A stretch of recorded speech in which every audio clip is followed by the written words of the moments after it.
So I guess what I want to say is that ESG is really good to manage unexpected risks which you normally would not be able to capture with financial instruments. Just with ESG and UNGC preferences.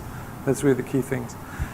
On the personal preference side, again, it's just they have to take a sector view. It's like tobacco now is getting really into, interesting zone because obviously tobacco companies are very, very lucrative in terms of investment.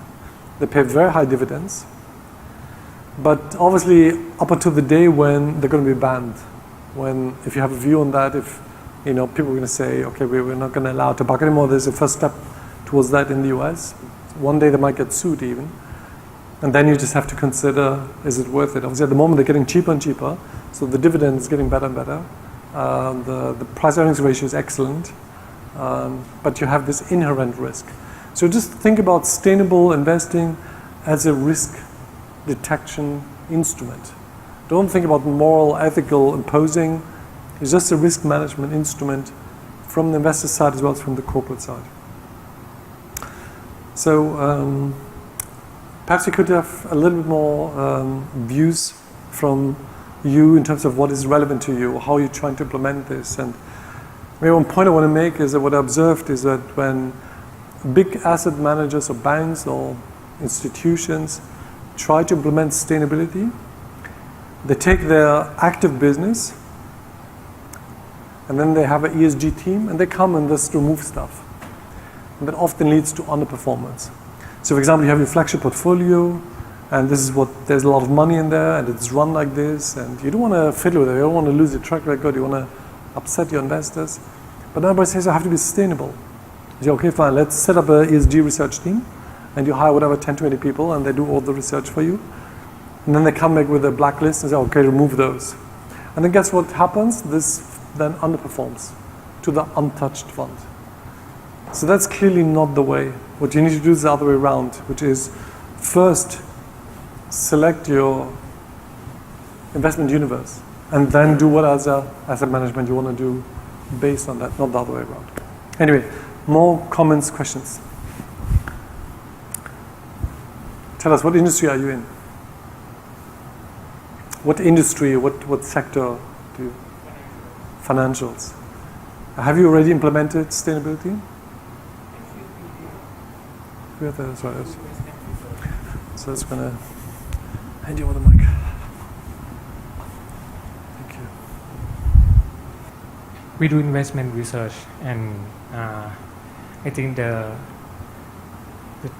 format, the template that you have presented, we partly incorporate into our analysis already, especially the fundamental analysis, financial analysis.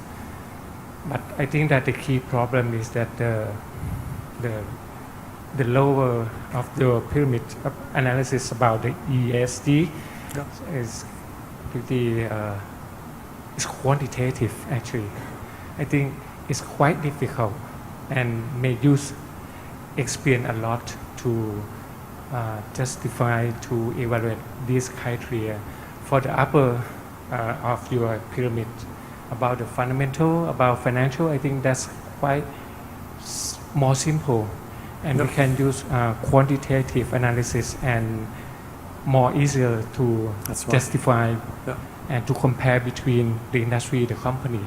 So based on your analysis, I think that's the key that I would like to get your opinion is that in case that you have to cover many market, a lot of industry, and especially the scope that you mentioned about 77,000 company, how can you compare these company? Any measure that you can use to simplify your analysis? Yeah, very good point. So I guess it's important to know where the limitations are. And of course there's not enough information about 77,000 companies. In fact, we have about 7,000 companies where we think we have sufficient information. Below that, it becomes just not good enough anymore. Yes, you have some stuff here, there, but somebody writes something and you don't know if it's qualified, if it makes sense, if it's good or not. So we require always 3 independent sources to come to a conclusion. And with these 7,000 companies, you can cover about 85% of the world's market cap. So all the big guys are there, and there's so many small companies which are just not. So you have to just cut off. Let's say I just can't cover them. So the more we're going around the world picking up these little research centers just to increase the number, but that's certainly one thing. And then I don't know, you cover only Thailand or you cover the wider region? Only Thailand. So Thailand, for example, so we have historically with the big guys, we cover about 30 stocks, the 30 biggest companies. By the end of the year, we will be to about 100. So we work with local partners. We take their data, we buy that, put it into the algorithm, and that will take us to 100 companies which we can monitor here in Thailand. Okay, so that's a very, very key thing. For us, again, is just the question of plugging in the data and then letting the algorithm calculate it every day. The calculation will happen long-term signals and very short-term signals. There's 2 interesting things to consider. So one is the supply chain, which obviously in Thailand we had a lot of news around. So it's not just good enough that you analyze the company itself, but you're also going to look into where does it get the stuff from. And frankly, there's a lot of issues there because the data is just not good. So it's certified in paper, and whenever there's certification in paper, there's fraud involved. When we look at the shrimp scandal, you know, that led to issues like in the UK. So the UK passed a law under Ms. Theresa May that requires corporates to prove that in their supply chain there's no forced labor. Forced labor is a nice word for slavery. So let's say Marks & Spencer sells chocolate. So Marks & Spencer has to prove to the government, they can audit it, that they made every effort that in the supply chain of the chocolate there's no forced labor. So you go all the way back, let's say they get their cacao from Ghana, and they have to know, is this farm certified that it does not have any forced labor involved? And then it goes to the next stage, like the washing and the packing and the grinding and the whatever, and the shipping, and until it reaches the factory and gets made into chocolate and sold to the retail clients. So that's now a new thing. And personally, I think we don't have that yet, but there's a lot of work going on to use blockchain technology with GPS. So rather than having guys who just, sign all this stuff, with a huge burden on the farmer, because the farmers have the financial burden to fund that. So the interest rates for farmer in Ghana is about 50%. So the guy needs some money to go to his field and to plant some stuff and pay his salaries or whatever. 50% is already just interest rate charges. So the technology the new one will allow them to give this then app to all the people in the supply chain. And the farmer can just with the GPS confirm that this is his farm. And he says, okay, this is my first stage. And you can cut out the middleman. And the big corporates are very interested in that because they're happy to fund that in the trading span. So they say rather than you get ripped off 50% from your local bank with all the middle people, the trade financing bank, happy to fund you all the way back if we can prove that this is sustainably produced. So that's a really interesting story. It's still work in progress, but obviously the whole industry is working around this. So supply chain, really important topic in that context. I talked about the size, so we only go down to 7,000. We'll have about 100 Thai companies in the system, so that's good. They get permanently monitored. But then the quality is also different countries have different level of information available. So you obviously have, let's say if a scandal hits, where do you think the Volkswagen scandal, or the Toshiba scandal, or some Edison scandal, where did it come first? It was not in the New York Times, it was not in the Washington Post, it was not on CNN, it was in some local media outlets.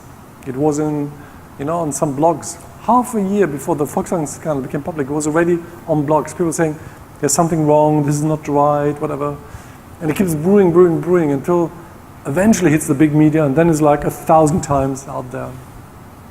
So the challenges that we have is the following. First of all, you have to have a wide range of information that you bring in. But then you deal with these little blogs or this little provider. So you've got to assess them. So how likely is this information?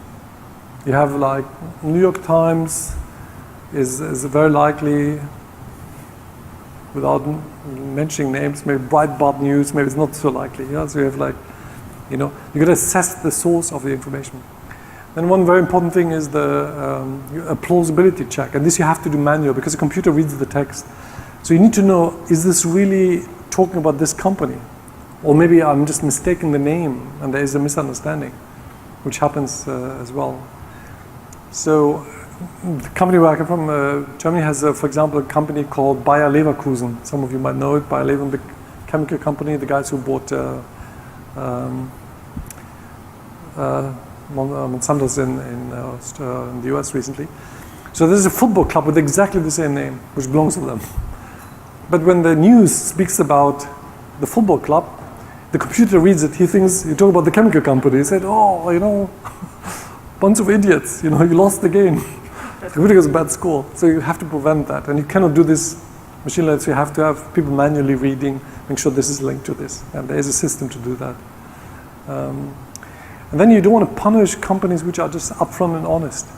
Like Unilever is a good example. You say, we're just sharing the problems with you, while others may be hiding. So you don't want to, assess that. And then finally, if the news comes out bad news, let's say the Volkswagen scandal, let's say it came out 1,000 times, but it's still the same piece of news.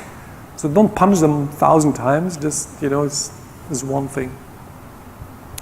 So this is what we use as systems to correct information and to calculate it. And there's one really interesting thing we're working on at the moment. I just want to share with you, but it's not ready yet. And this is a predictive element.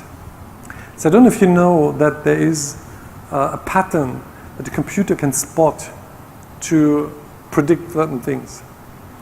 And the way how it works is like, I don't know about in Bangkok, how the police allocates its forces, but in London or New York or other cities, the police has a predictive element. So the computer reads, for example, today is raining, this is a traffic situation, this amount of people coming in and out of the city, and the likelihood of burglary in this part of town is higher than in another part. It's literally like this. So when the police say, okay, I have 1,000 people on the ground, I'm going to send them to this area, that area is based on a computer pattern. So the same technology we use when we try to predict issues. So there is a certain pattern that happens. We can't predict what happens, but we can predict something's happening, something's brewing. In a company, there is some certain news, more talk on the blog, informations get sent around, and then eventually you can say, let's really look into this company because something's about to happen. So that's technology that we work on, which only big data will allow you to do so. Analysts will come to that. So just to summarize, that's kind of the opportunity where I think big data focused with the restrictions of size, regional preference. But if you look into Thai companies, you should get a good score for their UNGC performance, for their ESG performance, and they will tell you what they're involved with. And then you can use it for your personal preference. Okay. Excuse me, have you ever compared the stock price performance between the company which have a different level of sustainability score? Excellent question. So there is a clear correlation, and that's something obviously which is very attractive for financial institutions, also for corporate, is what is the correlation between the performance on UNGC ESG and the stock price of the company. And so what we can say is the following. For the companies in the bottom decile, like the bottom 10%, you can clearly see that they will underperform. This is without a doubt. And then you see the bunch in the middle will be more competitive. They will outperform over time. And you'll find that those in the top 10% will also underperform again. So there is something which is over-sustainable. It's quite interesting. So you don't want to be involved in the bottom 10%. You also want to be cautious in the top 10%. So in other words, if a company invests too much money in CSR, let's say this morning we had this one example, and maybe instead of giving them 20 lessons hour of lessons, for education per year. They give them 50 or 100, or they, just do too much. Then it becomes less sustainable as well. You just become not commercial. You're just becoming too driven. Also, one element is people often, mix up the CSR with ESG. Be very clear. CSR is a wonderful thing. You build kindergartens, you take care of the community, you do a lot of good stuff, but that does not replace ESG. So in other words, if you rob your people and you're bad to the environment, if you're not treating your staff good, no CSR will make good for that. Okay? Then you go and say, oh, I'm getting a bit of donation left and right, forget that. Okay? Focus on UNGC and ESG, and CSR, public relationships. It's like, the stories. So that's how I would say there is a clear element of correlation. And then the other restriction is if you just take too little corporates, too little in your portfolio, it will not show you consistent outperformance. It just goes up and down. You need a large enough sample. You need, I won't even give you a number, but you need 20, 30 names in one portfolio, which then if you cut off the bottom 10% and you let the portfolio run in your back test or whatever you do, you'll find that they will outperform. But if you just take 5 or so, it doesn't work.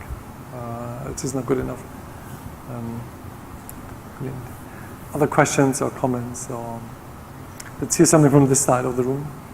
Who wants to help us a little bit or share some information, some background? How about go on.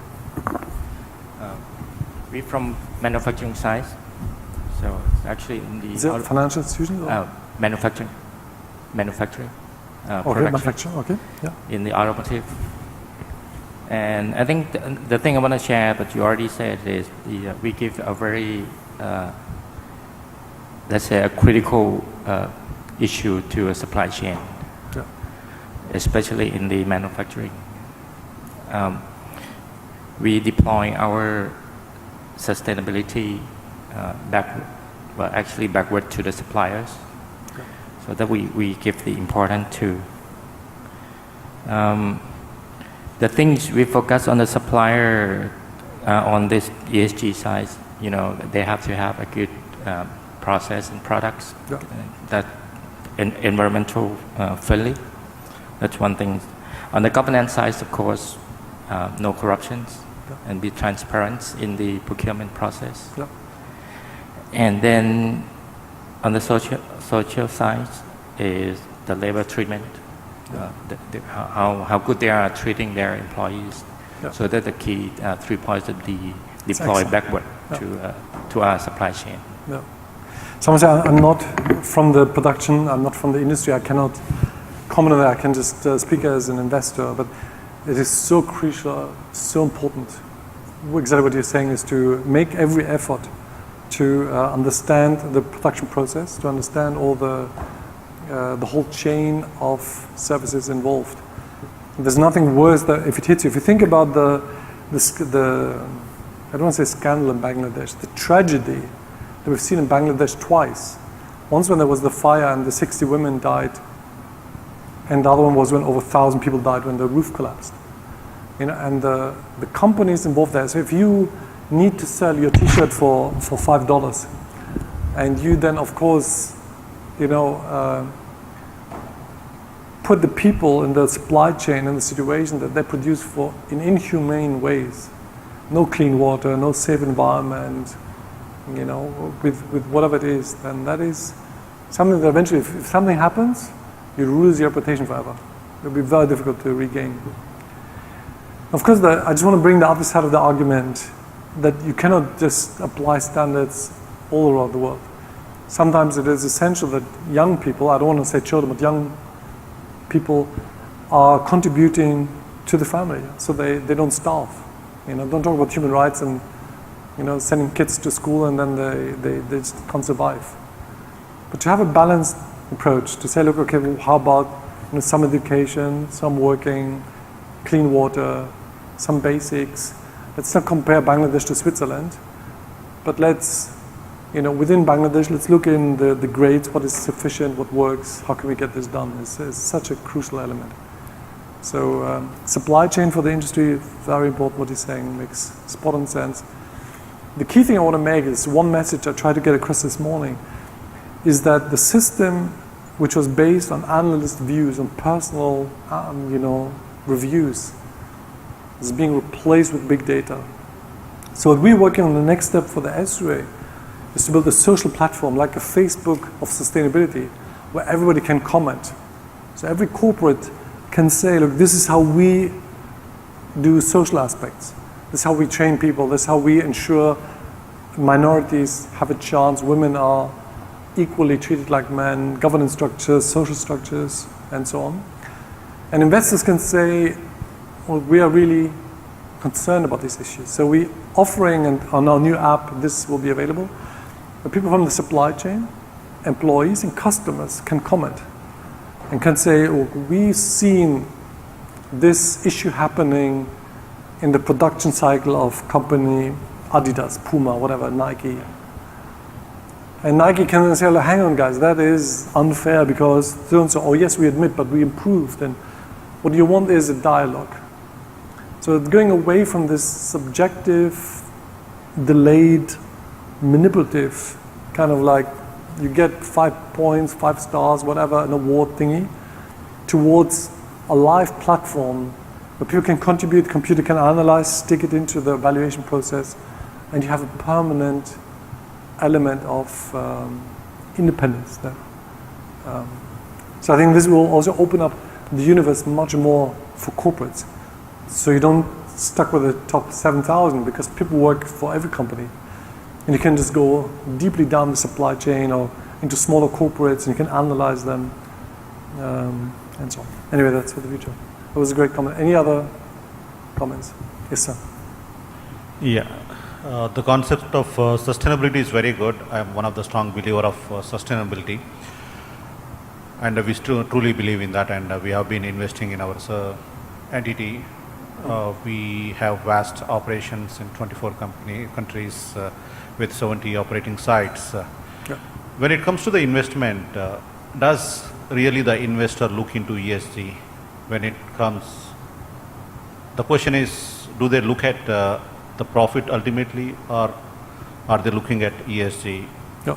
If we speak about the reality, yeah. It's more on paper, it is good that yes. Yeah. The point why I'm making is I got a list of ESG funds last year to see how many ESG funds are investing in our company. Yeah. So surprisingly, none of the ESG funds investment is there. And another surprising fact is that hardly there is investment in Thailand, ESG funds list, which I got from Bloomberg.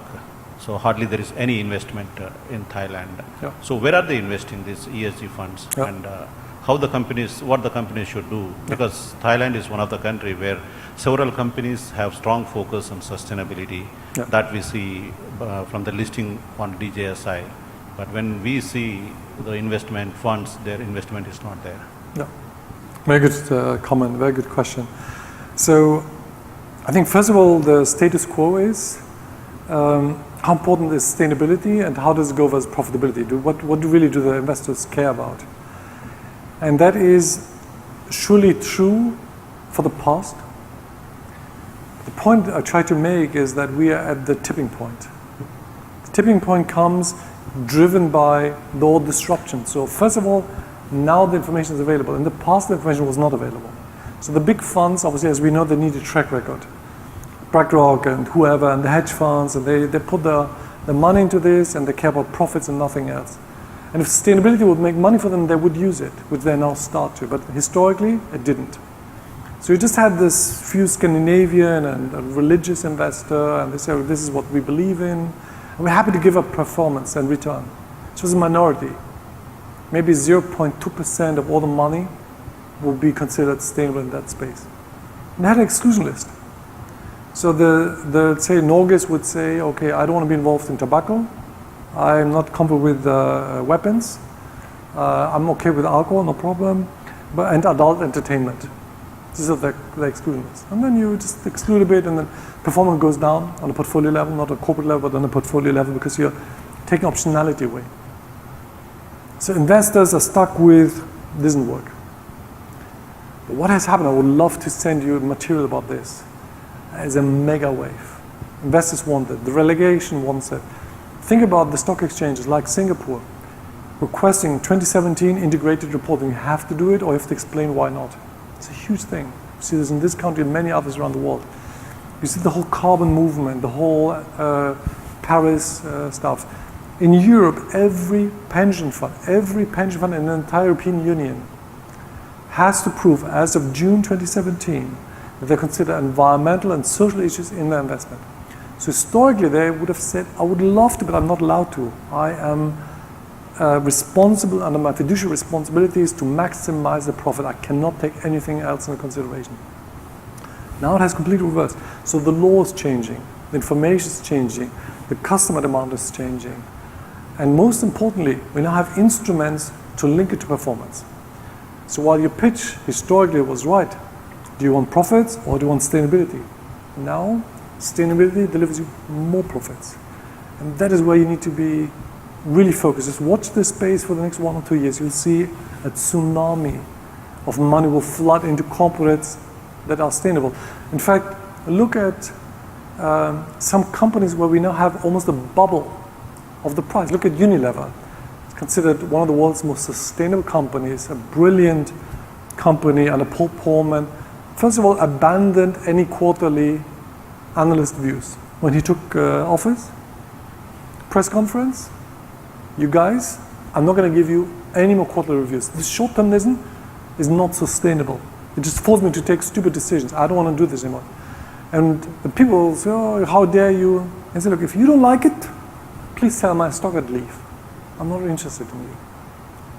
Go. Same, by the way, Tim Cook, 2 years ago. Big scandal at the annual meeting, where one investor, when they build a big data center, the new data center, it's cooled with water using solar energy. And one person said, look, isn't that, stupid, costs a lot of money, why are you wasting money, you want returns? And he just told, look, if you don't like it, leave, sell the stock, get off. So you see more and more corporates are really pushing for that, and those really get rewarded because there is a bubble for Unilever stock because everybody wants to be sustainable. They're for sustainable stocks, and the price has gone through the roof. So that's one really important element. So I'm saying is that we're going with new technologies like the Tesla car example I brought. Now suddenly electric cars can go actually competitive and they look cool. So investors will choose them. In fact, they become lifestyle feeling. That is demand-driven performance that for the stock that will be really relevant. And then you also want to be, in this change, one of the leaders. So my other favorite example is food. So when I grew up, and you want to have a quick snack, there was 3 choices: McDonald's, Burger King, and KFC. And that was the standard. And the wish of people want to eat changed over time, become more healthy. People want to have a salad, want to have sushi, want to have a soup, whatever. And everywhere in the world, I don't know about Thailand to be honest, but you eat much healthier anyway. But like in London or New York, wherever, suddenly you see all these salad shops popping up. And McDonald's obviously is on a continuous decline because they're brand trapped. They can't get out of that. So they obviously went in there and they bought a big stake in Pret-a-Manger and helped to do that. But consumers, in their minds, say, well, you can go and have a salad at McDonald's, but nobody does. You want to have a salad at a salad shop or Pret-a-Manger or somewhere where you're comfortable with the food. And that I think is equivalent that the investors historically just wanted to have returns. Doesn't matter how you make it, just make me maximum amount of money. Now they say, I want returns and I want sustainability, which is like the healthier way. So the equivalent to me is, do you want to have taste or want to have healthy food? Choose. Now I don't have to choose anymore because I can have healthy food which tastes good. I can go this way. So I believe, and that's the reason why we think this is a mega trend, why there's actually a Harvard case study about Arabesque analyzing that trend. Why our chairman, George Carroll, the founder of the UN Global Compact, is spearheading this initiative. Since corporates always knew that those who are more sustainable will outperform those who are not. I mean, that's simple logic. If you are mindful about your resources, if you take care of your staff, if you have good governance structure, you will outperform your competition. But now investors also get that. And investors will now say, I want to have this A because of regulation, and because the new investor generation is requiring that. Any more comments, questions? I'm mindful of the time, your time. We're going to maybe wrap up in the next 5 minutes. Any more comments, questions? How about the last row over there? We haven't had any comments. Who's going to sacrifice? Tell us a little bit. Shall I pick? Before you raise your hand. Oh. How about you, sir? If you want to tell us a bit about what you do. Okay? Okay, hi, I'm coming from CPF. We are an agricultural company. In terms of sustainability, we have been doing it for quite a couple of years. We are also a member of the DJSI Emerging Market Index. And one of the trend that we have seen recently is that more and more external parties seeking for companies' information in terms of how we do, in terms of the sustainability matters that are relevant to our company. Like for example, the human rights in supply chain and animal welfare, for example. And we will need to disclose this kind of information more, so that the people that are interested in our company will be seeing and can evaluate us from this standpoint. Yeah, that's spot on. Is exactly what I think. Thank you so much for this really good comment. So I guess the one thing I would love to tell you is that I've been a banker for 20 years. And I used to run global markets for one of the big investment banks. And I was only about returns and revenues and sharp ratios and volatility. I was a derivatives trader. I did transaction with a 30 years maturity. And as I learned about how the market is changing, I realized that this is a really big trend. So all I want to tell you is that don't miss it. Sustainability will change the face of the world. I have no two ways about that. I'm convinced of that. So you don't have to believe me, but keep an eye on it. And don't miss this opportunity. And all we try to do is build one tool that we use for ourselves, that we just make available to everybody. You're most welcome to use it. It's going to be online 1st of September. If you don't like it, if it doesn't deliver you better performance, I happy to pay you you have it for free. I don't want anything. But try it out. All we try to do is give you a tool that you can rank companies, look at them, watch them. You can download the whole back history, 7 years, run them through your models. See how your funds or your investment would have done with and without ESG screening. You'll find it really works. And if it works for the investors, it will work for the corporates. It will be a great thing, particularly for the corporates. I don't know who is members of the UN Global Compact, but something certainly to consider. Become a member, the world's largest corporate network around the principles of the UN. If you're an investor, consider to become a member of the PRI, the Principle of Responsible Investing, representing investor interests. Also a great thing. I think the next global meeting is in Berlin, 25th of September. Fabulous thing. Over 2,000 people coming together. Can learn a lot, talk a lot, exchange information, ideas. So all I want to do today is just give you a teaser about sustainability, the big movement. Make available an instrument if you wish to use it, or take any other thing. But don't miss out. It's really worth it. Do you have any more questions or comments before we wrap up? Yes, sir. Hello. Yeah. In the schedule, you say you will demo the S-Lay software, something like that. Yes. So you will do that? Yes, I can do that. I'm happy to do that. I hope the internet works. Let me just show you where you can find it. So maybe while they fix it, I'm just going to tell you manually, right? So I said the S-Ray is our tool that we developed to screen corporates for the UN Global Compact, ESG, and and personal preference. It is available on our website. Our website is called arabesque.com. And there you will find there's a button where you can click S-Ray, and this takes you through it. At the moment there's a public version, which is just the general version. You can play around with it. You can search, for example, for Thai companies. As of the 1st of September, there will be the subscription one. So there's two choices, what we call the free version, and then there's a pro version, and there's an enterprise version. The pro version is for asset owners, asset managers. You can just build your portfolio, you can screen it, you can rank it, you can do all that kind of stuff. If you are, or corporates of course, if you want to look in how you're doing versus your peers, there's a dashboard for every company. If you want to download the information every day, want to automate the whole process, you want to buy the data history, there's also an enterprise version. So that's slightly more expensive, but it allows you unlimited access of people and stuff. Maybe that's easier than I demonstrate to you. Play around with it, but I would recommend wait till the 1st of September. If you want to, leave your business card. We'll send you an invitation on the 1st of September, so you click on it, use it, play around with it. It's little, it's just very inexpensive and use it.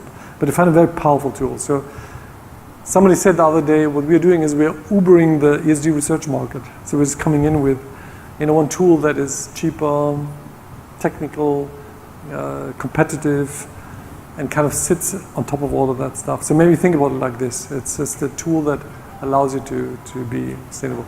It's very self-explanatory. I just didn't want to seem to be too selling my product.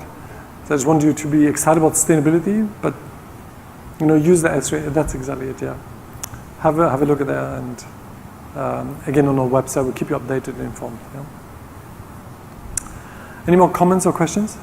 Yeah, I wonder the very first place when you decide that ESG would create value added to the investment. So based on my understanding, when you collect the data, all the company that you collect data from are kind of big corporates. That's why you get all the full information available. So my question is, how could you differentiate whether the investment success because they get the value added from ESG, or they're just good because they are already great company at first place? Excellent point. So first of all, I just want to clarify. The least amount of information comes from corporates. In fact, hardly any. It's all third-party providers. So we don't care what companies report.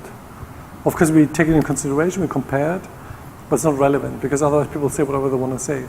So one of the interesting statistics is that if you look at the reported CO2 emissions of corporates in the world, what they report to you, and then you compare that to what you measure in the atmosphere, it's about half.